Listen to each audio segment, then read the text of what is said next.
Биздин үйүбүздө электр энергия өчпөй, туруктуу жанып турушунда энергетиктердин салымы зор экени талашсыз. Күтүүсүздөн подстанцияларда кырсык жаралса, кышы десе калың карды кечип, жай болсо күндүн ысыгына карабай, унаа болсо унаа менен, жок болсо жөө барган учурлардын социалдык тармактардан көрүп эле жүрөбүз. Мына ушундай күндөргө карабастан эмгек кылган энергетиктерге алкыш айтабыз албетте. Ал эми кезекте биздин катардагы каарман долбоорубузда дал ушул тармакта 20 жыл иштеп келе жаткан Узакбек Исаевдин бир күндүк жумушуна ЛТРдин кабарчылары кызыгып көрүштү.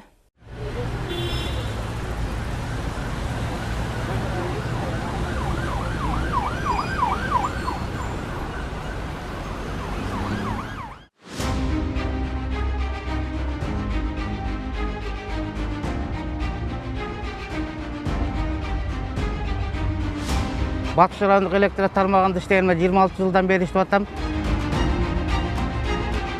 21-жылга жараша заманбапка жараткан жабдуулар келип калды.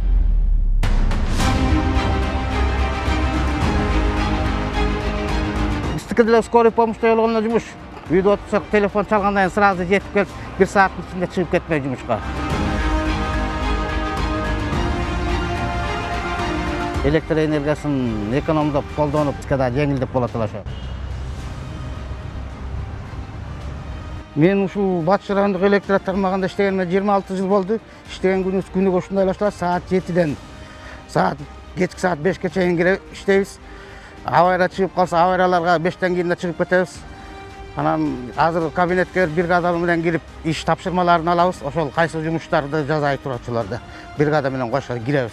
Диспетчерская кирдик, диспетчерская западныйдан 23 эмеден 28 бөлүгүнөн чыккан кабелдик чыңылуу бар. ТП 1899 менен 23 ТПнын ортосундагы кабелдик чыңылууларды бир сыйра текшерип, техникалык камсыздоо иштерин жүргүзөбүз. Бүт барын. Анан ТПларды бир сыйра карап чыгабыз да, каякта мындай дефектилер барбы, жокпу. Ошол бүгүн азыр бригада менен чыгабыз дагы, ТП 23 барабыз. Ал жерден барып турган бригадалар инструктаж өтүп ишке кое беребиз да. Эми биз азыр бригада менен тапшырма алып 23-чү көмөкчү ордонго чыгып кетип баратабыз. Азыр аякка барып туруп 23-чү көмөкчү ордондон бузулган жерлерин оңдоп, ушу бригада менен бригадада 5-6 алабыз шофер менен. Биздики негизи кесибибиз деле эмедей, врачтардыкындай.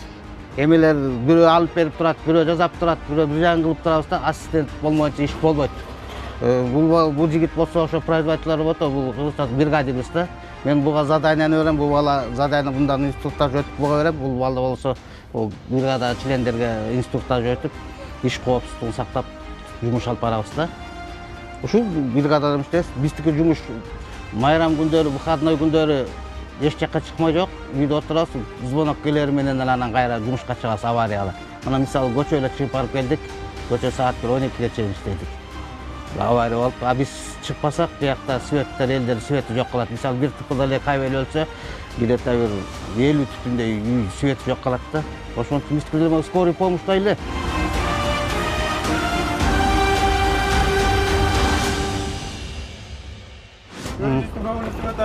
Өзүбүздүн устапыбыз Узакбекке таксына кайрыларынан ырдап берет. Аны бир күн кайрда келди. Мен анда ырдап берем.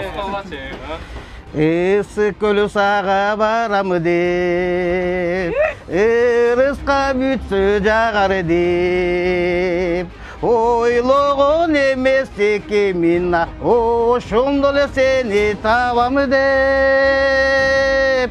Ойлогон эмес экенмин, айгүл кайыр сени табам деп, ошондо эле сени табам деп. Көрсөм да сени миң жолу, көл бойлоп бастым түн бою. Гөл кайыр сенин мас болубай, көлүңдүң иискеп бир жолу. Гүл кайыр сенин мас болубай, көлүңдүң иискеп бир жолуңай, өзүңдүң иискеп бир жолу.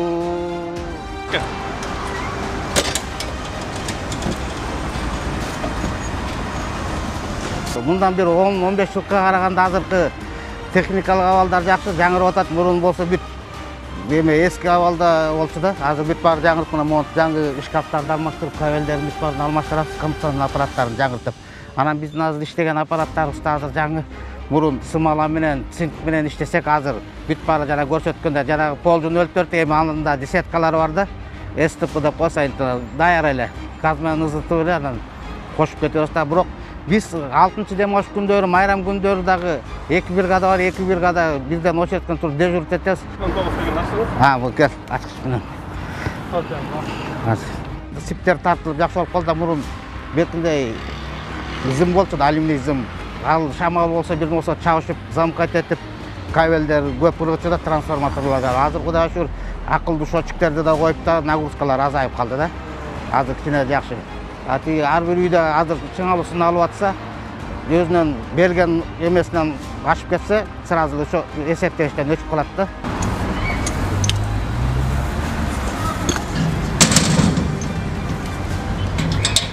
Ар бир үйдө жарык болуш үчүн бизде могу энергетика секторунда 1000ден ашык киши иштейбиз да, 1000 киши иштейбиз. Ошонун баарын эмгегин актап, анан электр энергиясын экономдоп колдонуп, лишний нерселерди сайбай эме кылса, бизге да жеңилдик болот эле, ошо чоң жардам болот эле да.